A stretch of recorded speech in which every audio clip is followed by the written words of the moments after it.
మాధవి మీ దగ్గరికి తిరిగి రావాలనుకోవడం లేదు. ఈ విషయంలో తన నిర్ణయం మారదని ఖచ్చితంగా చెప్పేసింది. నేను నచ్చజెప్పడానికి ప్రయత్నించాను, కానీ నా మాట వినలేదు. ఈ విషయంలో ఎవరూ తన నిర్ణయం మార్చలేరనిపించింది. She is very clear about it. తను మిమ్మల్ని కేవలం ఓ మంచి స్నేహితుడిగానే భావిస్తోందట. తను తిరిగి మీతో పాటు కలిసి ఉండే ప్రశ్నే ఉదయించదట. అసలు ఈ ప్రస్తావన ఇంకెప్పుడు తన దగ్గర తీసుకురావద్దని కూడా చెప్పేసింది.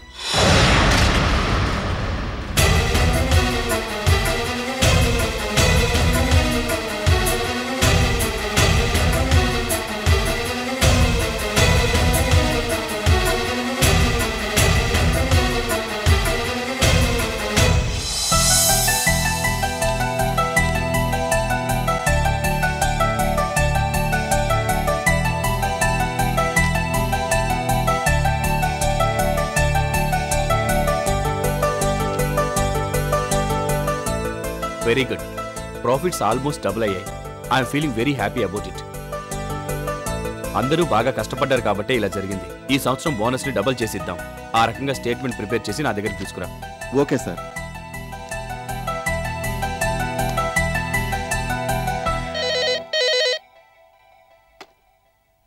ఎస్.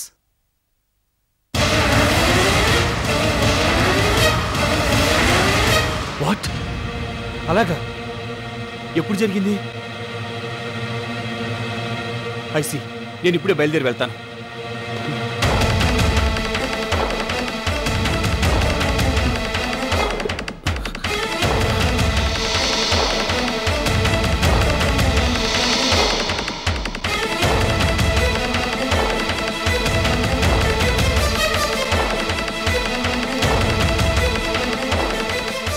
నమస్తే డాక్టర్ గారు, నా పేరు రమేష్. సూర్య ఇలా ఆత్మహత్య ప్రయత్నం చేసుకోబోయారని వాళ్ళ ఫ్రెండ్ గిరి నాకు ఫోన్ చేసి చెప్పారు. నేను వెంటనే ఆఫీస్ నుంచి బయలుదేరి ఇలా వచ్చేసాను. How is he now? మీరు సూర్య గారికి ఏమవుతారు? బంధుత్వం ఏమీ లేదు, నాకు బాగా తెలుసు, అంతే. Please have a seat. He's out of danger. ఇందాక ఇంజెక్షన్ కూడా చేశాను. పొద్దున మాత్రం చాలా కంగారు పడ్డాను. ఆయన చాలా నిద్ర మాత్రలు మింగేశాడు. బతకడేమోనని భయపడ్డాను. నేను ఆయన్ని చూడొచ్చా డాక్టర్?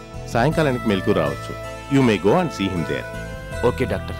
ఆయన ఎందుకు ఇలా చేశారు? అంత కష్టమే వచ్చింది. మీకేమన్నా తెలుసా?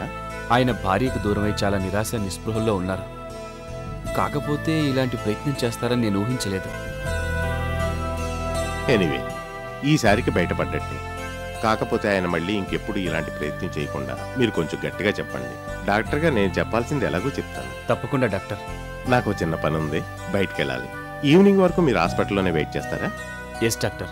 గిరిగారితో పాటు ఇక్కడే ఉంటాను. సూర్య గారికి మెలకు వచ్చాక మాట్లాడే ఇక్కడి నుంచి వెళ్తాను. ఓకే, నేను సాయంకాలం వీలైతే మళ్ళీ మీతో మాట్లాడతాను. అలాగే doctor.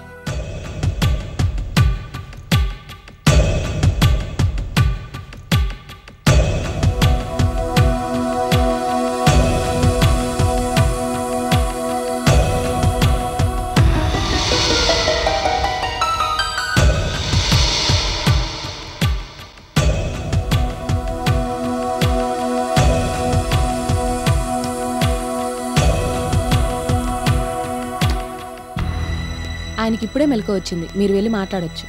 Thank you sister.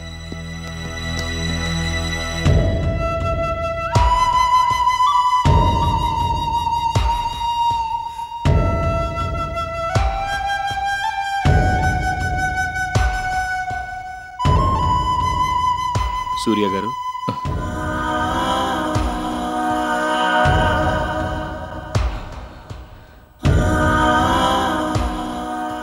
Ramesh గారు, మీరా?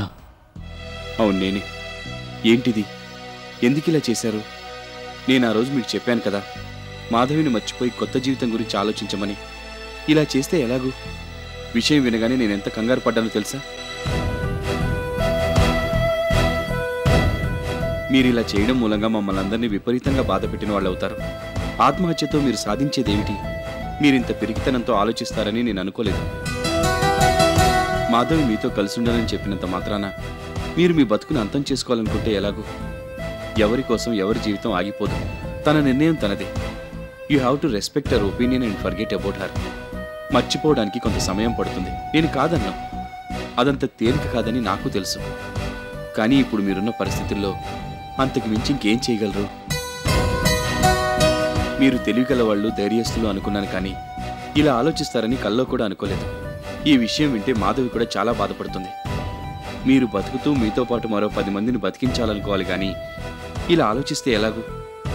దయచేసి ఇంకెప్పుడు ఇలాంటి ఆలోచనని మీ మనసులోకి రానివ్వద్దు. మీరు చిన్నపిల్లలు కాదు తిట్టి కొట్టి ఒప్పించడానికి. పరిస్థితిని అర్థం చేసుకుని మెచ్యూర్డ్గా ప్రవర్తించండి. మీ మంచి కోరే ఇదంతా చెప్తున్నాను.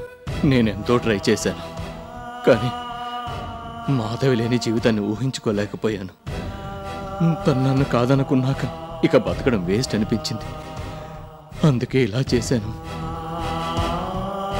నాకు ఎవరిని ఇబ్బంది పెట్టడం ఇష్టం లేదు, అలాగని నిరర్ధకమైన బతుకు బతకలేను. అందుకే నా దారి నేను చూసుకోవాలనుకున్నాను. మీరెంత చెప్పినా ఇప్పటికీ నా మనసు మారడం లేదు. మాధవి లేకుండా నేను బతకలేను. అలా అంటే ఎలా? మమ్మల్ని ఏం చేయమంటారు? తనకి ఇష్టం లేదని మాధవ్ చెప్తుంటే మేము బలవంతంగా ఒప్పించలేం కదా. నేనెవరిని ఒప్పించమనడం లేదు, నాకెవరిని ఒప్పించడం కూడా ఇష్టం లేదు. మాధవి లేకుండా మాత్రం నేను బతకలేను, అది ఖాయం. అది తెలిసే ఈ లోకం నుంచి నిష్క్రమించాలనుకున్నాను. బాధపడుతూ బతకడం కన్నా అదే నయం అనిపించింది. మాధవి తన దారి తను చూసుకున్నప్పుడు నేను నా దారి చూసుకోవడంలో తప్పే ఉంది.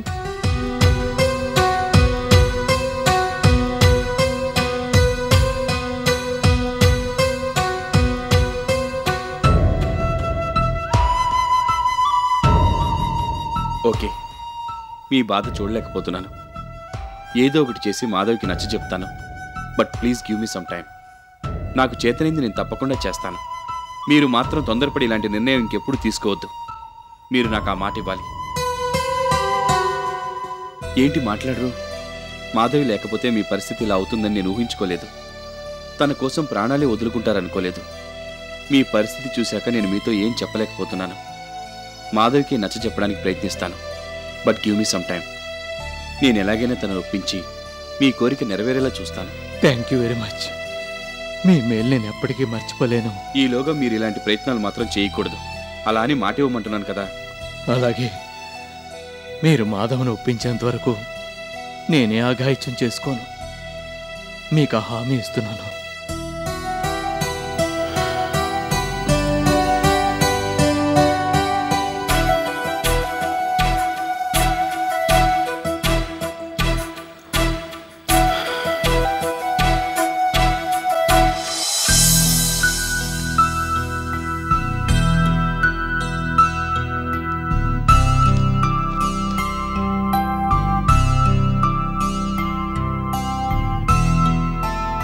నమస్కారం అండి.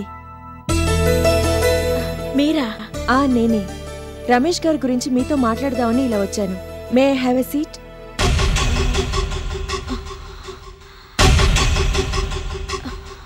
ఏంటండి అలా చూస్తున్నారు? కూర్చోవచ్చా అని అడుగుతున్నాను. కూర్చోండి. ఐఎమ్ సారీ, నేనేదో ఆలోచిస్తున్నాను.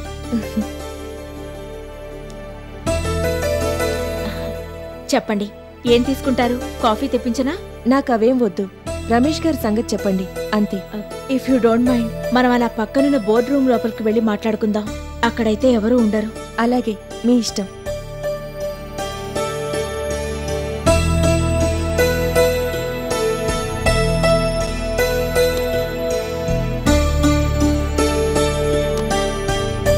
కూర్చోండి. థ్యాంక్స్.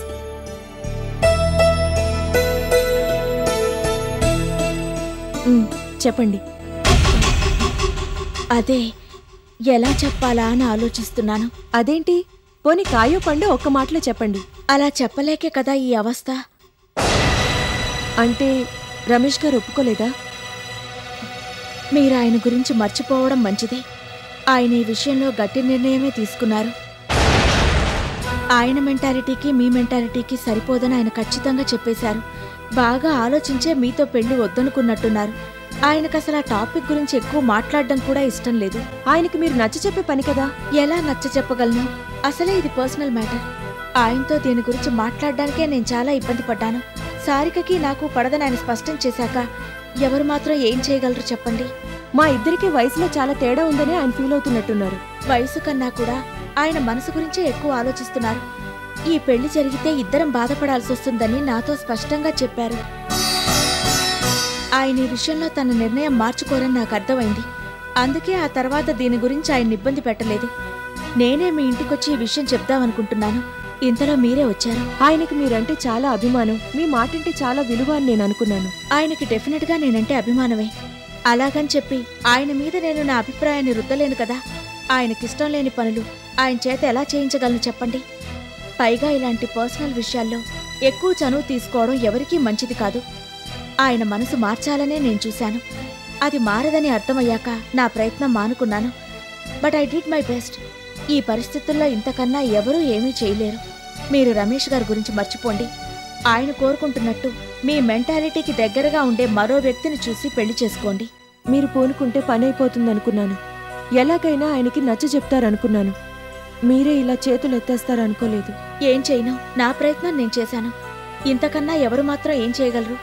ఆయన ఈ విషయంలో స్థిరమైన నిర్ణయం తీసుకున్నారు. మార్చడం నా తరమే కాదు, ఇంకెవరి తరం కూడా కాదు. మీరు మళ్ళీ ఆయన దగ్గర ఈ ప్రస్తావన తీసుకొచ్చి ఇబ్బంది పడక దీని గురించి మర్చిపోండి. ఈ టాపిక్ గురించి మాట్లాడితే ఆయన ఇబ్బంది పడతారు. ఆయన మాటల్ని విన్న మీరు కూడా ఇబ్బంది పడతారు. అంతకుమించి ఇంకేం జరగదు. ఆయన మనసు మారదు. ఆయన తప్ప నేను ఇంకెవరిని పెళ్లి చేసుకోకూడదనుకున్నాను. అది మీ నిర్ణయం. ఆయన మరోలా నిర్ణయించుకున్నారు. దానికి ఎవరేం చేయగలరు? ఆయన మనసులో ఇంకెవరైనా ఉన్నారా? ఏమో, నాకు ఆ విషయం తెలీదు. మిమ్మల్ని చేసుకోవడానికి మాత్రం ఆయన సుముఖంగా లేరు. చాలా స్పష్టంగా నాకు ఈ విషయాన్ని చెప్పారు. మిమ్మల్ని మీరుగా ఇష్టపడే వాళ్ళు మరొకరు దొరక్కపోతారా? ఆ వ్యక్తిని పెళ్లి చేసుకుని హాయిగా ఉండండి. రమేష్ గారి గురించి మర్చిపోండి. ఆయన్నే పెళ్లి చేసుకోవాలని మీరు భీష్మించుకుని కూర్చున్నంత మాత్రాన ఆయన అభిప్రాయం మారదు. ఈ విషయంలో పట్టుదలకి పోవడం మూర్ఖత్వమే అవుతుంది. మీ శ్రేయోభిలాషిగాని మీ వైపు నుంచి ఆలోచించే నేను ఇదంతా చెప్తున్నాను. మీరు అన్యథా భావించొద్దు. నా కోసం మీరు ఇంకొకసారి ప్రయత్నించొచ్చు కదా. For the last time. మీ మాటల్ని వింటుంటే నాకేమనాలో అర్థం కావడం లేదు. మీ మీద జాలి కలుగుతోంది. కానీ నేనేం చేయలేని నిస్సహాయ పరిస్థితి. ఈ విషయంలో ఆయన మనసు మారదు. ఆ సంగతి నాకు అర్థమయ్యే మీతో ఇలా చెప్తున్నాను. మళ్ళీ నేను ఈ టాపిక్ ఆయన దగ్గర ప్రస్తావిస్తే ఆయన డెఫినెట్గా నన్ను అపార్థం చేసుకుంటారు.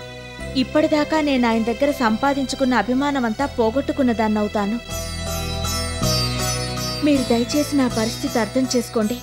మీరు ఈ పెళ్లి గురించి మర్చిపోండి. రమేష్ గారు చెప్పినట్టు వేరే ఇంకెవరినైనా చూసి పెళ్లి చేసుకోండి.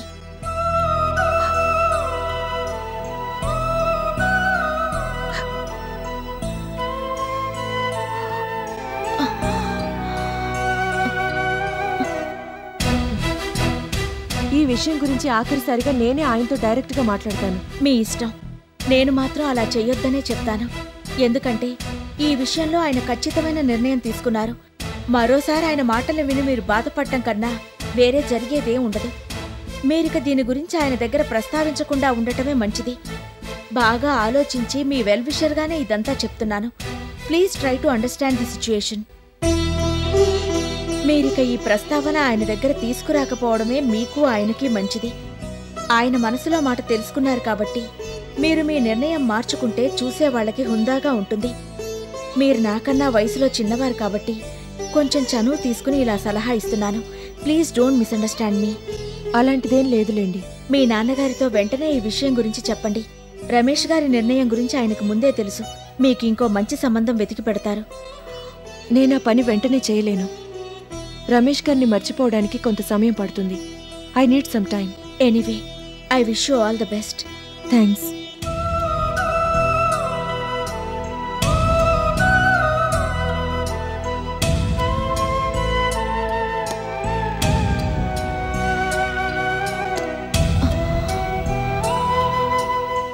సారిక మెంటాలిటీకి నా మెంటాలిటీ కుదరదని నాకు అర్థమైపోయింది. పెళ్లి చేసుకుని ఇద్దరం బాధపడే కంటే ఆ విషయం గురించి మర్చిపోవడమే మంచిది. మీరు సారికని క్షమించలేకపోతున్నారా? లేదు, నాకు సారిక మీద ఎలాంటి కోపం లేదు. కాకపోతే తన మెంటాలిటీ నాకు సూట్ అవ్వదని అర్థమైంది. అందుకే తనని పెళ్లి చేసుకోవాలనుకోవడం లేదు. నేను ఈ విషయం గురించి తనతో క్లియర్గా చెప్పాను. ఇంకా ఈ పెళ్లి గురించి తను మర్చిపోలేదంటే ఆశ్చర్యంగానే ఉంది. నేను బాగా ఆలోచించే ఏ నిర్ణయమైనా తీసుకుంటాను. ఈ పెళ్లి జరిగితే మేమిద్దరం హ్యాపీగా ఉండం. సారిక మనస్తత్వంలోనూ మాట తీరులోనూ మార్పు వస్తే మీరు మీ అభిప్రాయాన్ని మార్చుకుంటారా? చిన్నప్పటి నుంచి అలవాటైనవి వద్దనుకుంటే అంత ఈజీగా పోవు. సారిక మనస్తత్వంలో మాట తీరులో ఎలాంటి మార్పు రాదని నాకు ఖచ్చితంగా తెలుసు. అందుకే నేను ఆ పెళ్లి గురించి ఆలోచించడం మానేశాను. తను చిన్నపిల్లలా ప్రవర్తించడం మానితే మంచిది. ఈ విషయంలో నేను నా నిర్ణయం మార్చుకోను. అలా అని తనకి స్పష్టం చేశాను కూడా. ఇంకా ఇదే విషయం గురించి ఆలోచిస్తుందంటే అది అమాయకత్వం అనుకోవాలో మొండితనం అనుకోవాలో నాకు అర్థం కావటం లేదు. తను ఎలాగూ ఈ టాపిక్ గురించి నీ దగ్గర మాట్లాడింది కాబట్టి నువ్వే తనకి నచ్చజెప్పు. మా ఇద్దరి మెంటాలిటీస్కి కుదరదని నేను స్పష్టం చేశానని చెప్పు. నా గురించి మర్చిపోయి వాళ్ళ నాన్నగారు తెచ్చిన సంబంధం చేసుకోమను.